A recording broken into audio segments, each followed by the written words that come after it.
It's okay. No, It's what happens. It just goes crazy. it's a giant, whoa. And you walk up to people and you're like, what is, oh no, you get the name wrong, and then I got someone's name wrong twice yesterday and I wanted to like kill myself. Well, if any indication my voice should tell you, the con will wear you out pretty fast, mentally and physically. Ladies, back off. Is that voice just not like amazing? All right, let's do it. Okay, Shannon, we rolling? All right, we are rocking and rolling. Natural Selection 2 is pretty cool, but if you step only 4 meters away from our booth, you find something that is just as cool and possibly even cooler. I'll admit it. I'm standing here with Nick, who is responsible for The Wanderer. Nick, what is The Wanderer? The Wanderer is an open world roguelike where you need to escape a dead colony as a robot. And basically you have to escape. I've already said that, but I'm really worn out. Anyway, so he just died. It's a very tough game. We've only had about 5 people actually beat the demo. So far it's been really well received. Everybody really digs it. It's about 2 months of build here from concept to where we are now, and we're actually beginning production after PAX.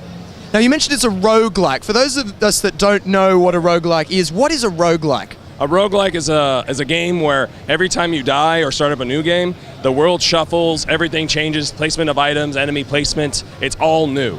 You will always have a fresh experience every time you load up the game. So nobody will have the same experience as you, and you won't even have the same experience as you go to play the game. Fantastic. Now, you mentioned the game is quite hard. NS2 is kind of really hard as well. Do you feel like having a hard game is an underappreciated thing these days? We have a lot of games that are a little bit easier.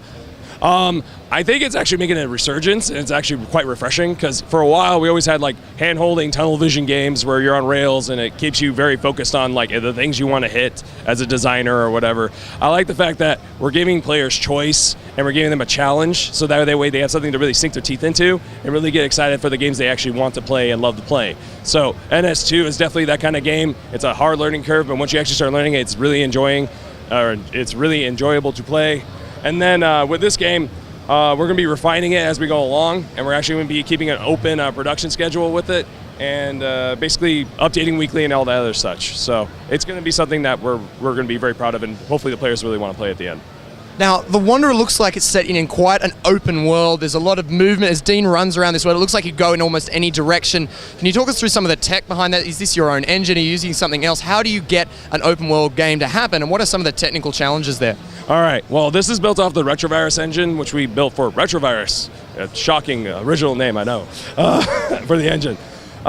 So we took the engine and we modded it to be able to have gravity, because in that game we didn't have gravity at all. So it was a matter of figuring out how big is the world, how far is too far, and how far is too short. So you wanted to feel big, but we don't want you to take an hour to go across the map, because over time you just get really tired and drugged out. So it was really a challenge to find the balance there, and also to keep you peaked as to where you want to go, keep that mystery alive, kind of want to explore everything. So it's a matter of framing it with art and direction and graphics. So it's a balancing act that takes a bit of time. And even after PAX, we actually learned we need to do some more tweaking when we get back home.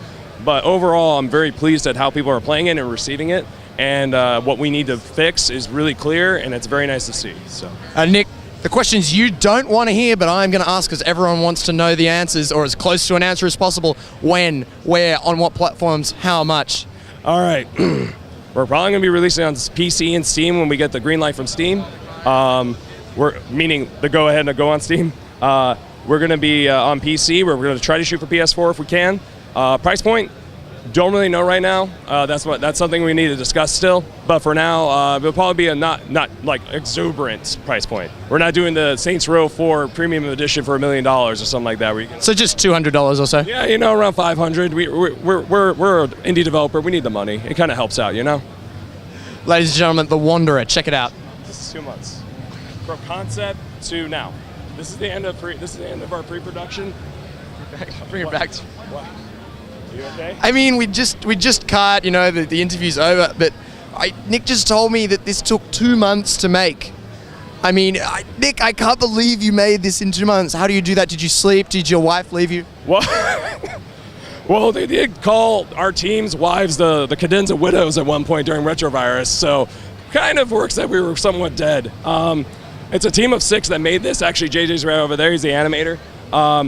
And the reason why it took us so quickly the reason why it came together so quickly is because the engine here it was already built. So the only thing we had to do was mod it a little bit. But it gave us the freedom and liberty to be able to do things really quick to get into the game. So as soon as we found out that Logitech was being super cool and gave us the space, they're like, bring an alpha. We're like, we could do that. So that is amazing. 2 months. I'm leaving.